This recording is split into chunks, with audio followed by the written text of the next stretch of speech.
Good morning, friends. Welcome to Civil's Manthan. Let's start today's editorial analysis. The first article that we have today is about the Galwan conflict that we had recently with China. So, is Pangong Tso Lake के किनारे Galwan Valley में there was a conflict between India and China, and in this violent conflict we lost the lives of 20 of our soldiers. So, 20 soldiers got martyred, and this article is written by our former ambassador and foreign secretary Nirupama Rao. Let's have a brief background. India China के बीच में जो भी border conflict होता है, so we have what we have with China is on three sectors. That is a western sector. Western sector is with Ladakh now. Well, Ladakh being a UT now, so the whole western sector is with Ladakh. The middle sector is with Uttarakhand, and the eastern sector that includes Sikkim and the Arunachal Pradesh. So this is the border that we have with China, and the conflict that we have is on the western sector and the eastern sector. On the middle sector, there is not we don't have much of the conflict with China, but there was recently a Kalapani conflict that we had with Nepal. तो आज के इस article में देखते हैं. आज का article है Galwan the postscript to a tragedy. तो इसमें बताया गया कि how even in 1962 war there was a conflict, and that conflict was in 1959. और उस conflict के बाद certain situation that could turn around, and 1962 में एक war हो गई हमारी इंडियन चाइना की, right? So क्या हम उसी डायरेक्शन में आगे बढ़ रहे हैं क्या? Will this conflict in Galwan, क्या ये आगे it will result into a all out war between India and China, a wider conflict? तो उसके बारे में डिस्कस करता है. तो 1959 में फेस ऑफ था एट कोंकाला, ठीक है, and there was a legendary Karam Singh, जो कि बाद में उन्होंने बताया कि how there was ill treatment when they were captured by the Chinese forces. और आज भी एक खबर सामने आई है कि यस्टरडे इवनिंग चाइना ने हमारे कुछ सोल्जर्स को रिलीज किया who were captured during this violent conflict. तो उसके बाद कुछ सिचुएशन ऐसी टर्न अराउंड हुई इन 1959 में फेस ऑफ हुआ. आफ्टर दैट तिब्बत में एक रिवोल्ट था and India gave asylum to Dalai Lama in 1959, and in 1962 में फिर हमारा ऑल आउट वॉर हुई in which China had victory over it.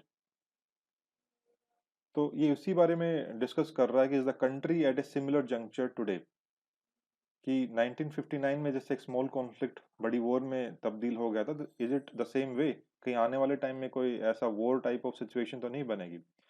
Then Nirupama Rao ji says that कि अभी जो है 2020 is not 1959. Both countries, they are very differently placed today, and both countries they have grown immensely in strength and stature.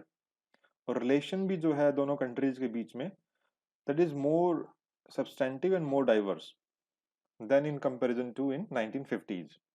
तो same situation नहीं है, so it probability of this conflict converting into a large conflict वो अभी बहुत कम है. Then it talks about कि second की असेसिंग चॉइसेस केयरफुली, हमें अपनी चॉइसेस को केयरफुली असेस करना है. So we need a cool headed thinking, right? Because अभी इस टाइम पर और भी बहुत सारे crisis our country is facing, that is कोविड-19 क्राइसिस. इकोनॉमी स्लो डाउन है, इकोनॉमी स्टैग्नेट कर गई है, loss to the employment industries. Pakistan के साथ भी एक तरफ टेंशन चल रही है. Then with Nepal also in the Kalapani region, right?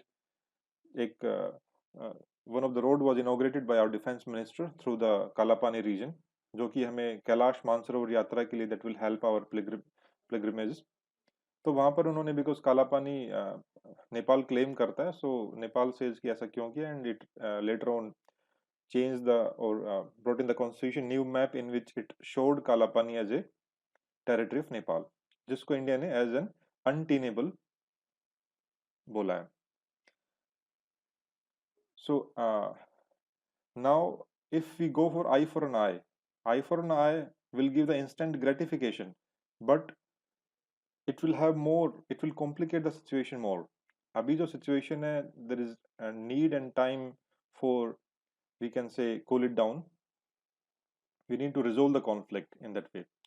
So we need a strong political direction, mature deliberation, and coherence. Then only we can achieve, or we can settle the conflict between the two countries.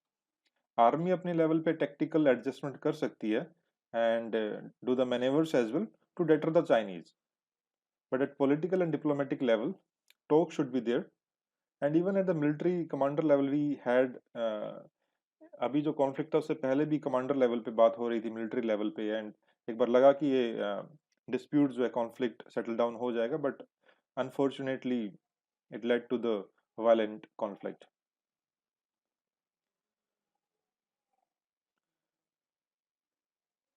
Then it talks about कि ऐसा कुछ early warning science थे इस दौरान कि because we had the conflict in Sikkim as well, Nakula. So अभी recently जो conflict with China we had at Pangong Tso in Ladakh, and Galwan valley भी वहीं पर ही है, एंड नाकुला इन सिक्किम. अब फ्यूचर के बारे में बात करते हैं कि how future will turn around and what India and China should do the efforts. So ये कह रहे हैं कि इंडिया को इनिशिएट करना चाहिए. इंडिया शुड मेक श्योर कि एलएसी पे जो क्लैरिफिकेशन है, बिकॉज एलएसी पे चाइना क्लेम करता है अपने अलग लेवल पे, because China claims LAC till the, we can say, finger 4, जो कि रिजेस है across the Pangong Tso lake. But India claim करता है, इंडिया के हिसाब से एलएसी है फॉर, इट इज स्टिल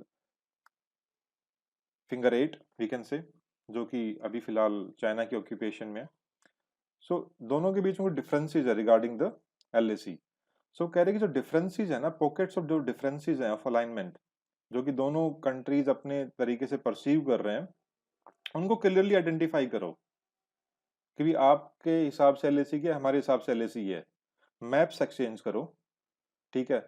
अब उस एरिया को आइडेंटिफाई कर लिया भाई, ये एरिया जो है ये कॉन्फ्लिक्ट में है, तो उस एरिया को डिमिलिटराइज कर दो by both sides through joint agreement, जब तक कि बाउंड्री कंप्लीट सेटलमेंट एग्रीमेंट ना हो जाए. कहने का मतलब है कि जिस एरिया पे कॉन्फ्लिक्ट है उसको डिमिलिटराइज करो, बाकी एरिया तो दोनों हम मानते हैं कि भाई ये एरिया आपका, ये एरिया हमारा, so that is fine.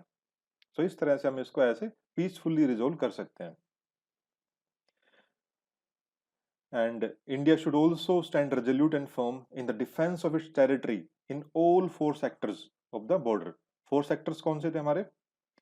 Western sector across the Ladakh, middle sector across Uttarakhand, and third and fourth sector we can say across the eastern, we can say on the Sikkim and Arunachal Pradesh.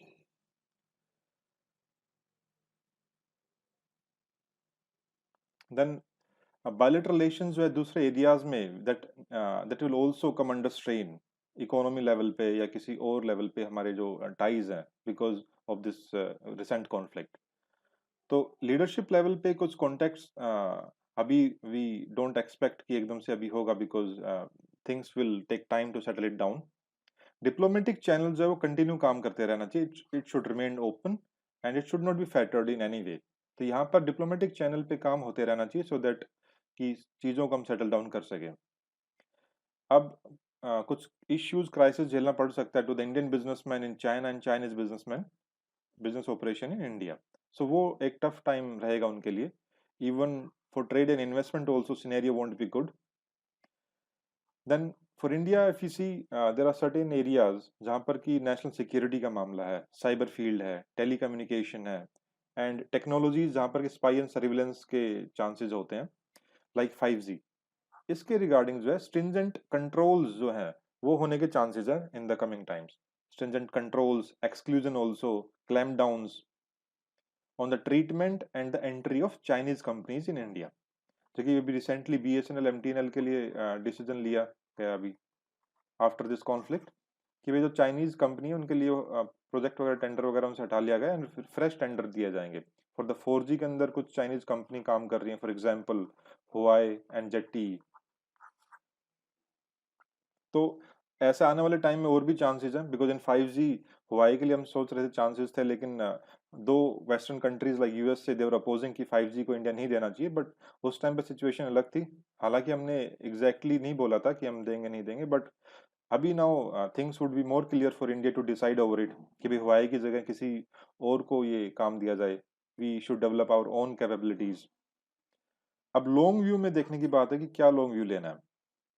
ये कह रहा है कि फिलहाल जो है इस यहाँ तक तो इंडिया ये सेटल करता है विद इन आवर बॉर्डर्स, जो भी हमने ये काम लेना है आफ्टर दिस गलवान कॉन्फ्लिक्ट, ये हम क्या कर सकते हैं। अब उसके बाहर, इंडिया के बाहर इन वर्ल्ड में इंडिया का क्या लेवल है, वहां पर इंडिया क्या स्टेप्स ले सकता है। तो यहाँ पर ये कह रहे हैं कि इंडिया का लेवरेज है और balancing power India in the Indo Pacific, और countries like USA, Japan, Australia, ये भी इंडिया को इसी तरह से बैलेंसिंग पावर की तरह देखते हैं, बिकॉज चाइना अगर ज्यादा डोमिनेंट होता है तो उसको बैलेंस करने के लिए there is a need of another power, और इंडिया उसका बैलेंसिंग रोल प्ले कर सकता है। Because India has strong democratic credentials, economy भी डायनेमिक है, dynamism of our economy, and leading role in multilateral institutions, अलग अलग मल्टीलेटरल इंस्टीट्यूशंस में हमारा लीडिंग रोल है। And we have a strategic advantage of maritime geography, Indian Ocean में India centre पे है, and we have a good advantage of our maritime geography. तो geopolitical जो सिग्निफिकेंस है इंडिया का ह्यूज है, और उसको इंडिया लेवरेज कर सकता है। अब इसको इफेक्टिवली डिप्लॉय करना है, ये सारे हमारे पास एडवांटेजेस हैं, बट इन सभी चीजों को, इन सभी एडवांटेजेस को we need to use it effectively, we need to deploy it more effectively to counter balance the Chinese ingression into the oceanic sphere that surrounds us. तो चाइना का aggressive power, expansionary power, we have seen how in South China Sea also it claims the whole of South China Sea by way of islands like Paracel, Spratly Islands, Scarborough Shoal, और India वहां पर भी जो बोलता है अभी तक, we try to make a moderate stand, हम बोलते हैं कि there should be freedom of navigation and overflight. Same way अब India, because India now will be more, India can be more, you can say proactive in this way, ठीक है, because we need to protect our own sovereignty and territorial integrity as well. तो जो Galwan valley में जो भी events हुए, they should act as a wake up call to many of India's Asian friends and partners, हमारे Asian friends और partners के लिए this should act as a wake up call. And there is also an opportunity to for India to align its interest with USA as a principal strategic partner. अभी तक India non alignment की strategy अपनाता रहा है, and to ensure our strategic autonomy, ठीक है। Though we have our military exercises with USA in terms of Malabar, we also go for Quad as well, right? Quad जिसमें US, Japan, India, China ये participate करते हैं। Then JAI is also another format, Japan, America, India. So ये अलग अलग level पे India collaborate करता है, बट इट सेज अभी इंडिया को, दिस आर्टिकल सेज इंडिया को खुल के इन ऑर्गेनाइजेशन में पार्टिसिपेट करना चाहिए। अभी तक इंडिया जो एक मॉडरेट स्टैंड रखता है कि it does not see these associations as a we can say containing China. तो इंडिया के डिफरेंट स्टैंड रहता है as compare to other countries. So India को अपना association need to be more strengthened with countries like Japan, Australia, and the associations like ASEAN, because same kind of problem these certain countries are facing in the South China Sea। हमने बताया जैसे like Vietnam, Philippines, इनके बहुत सारे islands को China claim करते हैं। Whole South China Sea is claimed by China. Then RCP के ऊपर भी जो इंडिया ने स्टैंड लिया था कि हम अभी पार्टिसिपेट नहीं करेंगे आरसीपी में because of our threat to the farmers and the domestic industry, तो उसके ऊपर भी ये आर्टिकल बोलता है कि we need to think over it again, and we need to build our capacities in the manufacturing में कैपेसिटीज बनाओ, because we can not remain aloof to the supply chain.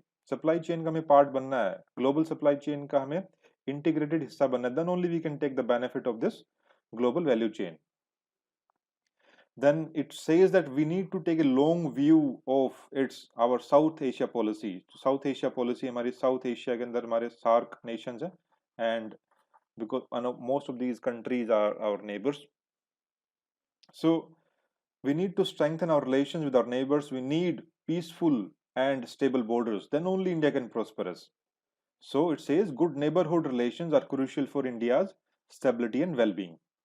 तो इसके साथ ये आर्टिकल फिनिश करता है। So we need to ensure कि हमारे नेबरिंग कंट्रीज जो है उनके साथ रिलेशंस बेटर रहे, and we need to have a more strategic relations with the countries like USA, Australia, Japan, इस तरह से, so that we can have play balancing role with China. So Galwan में जो conflict हुआ है, India need to assess our prospects कि what role we should play and we can in the various multilateral organizations as well. अभी कुछ facts देख लेते हैं. With China we have border defense cooperation agreement. Defence के regarding इसको याद रखना है, बहुत इंपॉर्टेंट है. BDCA, border defense cooperation agreement. Then regarding trade, इसको याद रखो, इकोनॉमी के regarding between trade between India and China is around $88 billion. 2019 का ये डेटा है. एंड दिस ट्रेड देखो, $88 बिलियन का टोटल ट्रेड है, बायलेटरल ट्रेड. इस $88 बिलियन में से करीब $53 बिलियन जो है वो ट्रेड डेफिसिट है इंडिया का, चाइना, जो चाइना के फेवर में है, राइट. सो एग्जैक्टली याद नहीं हो तो इतना तो याद रहे भी, मोर देन $50 बिलियन का जो है India has the trade deficit.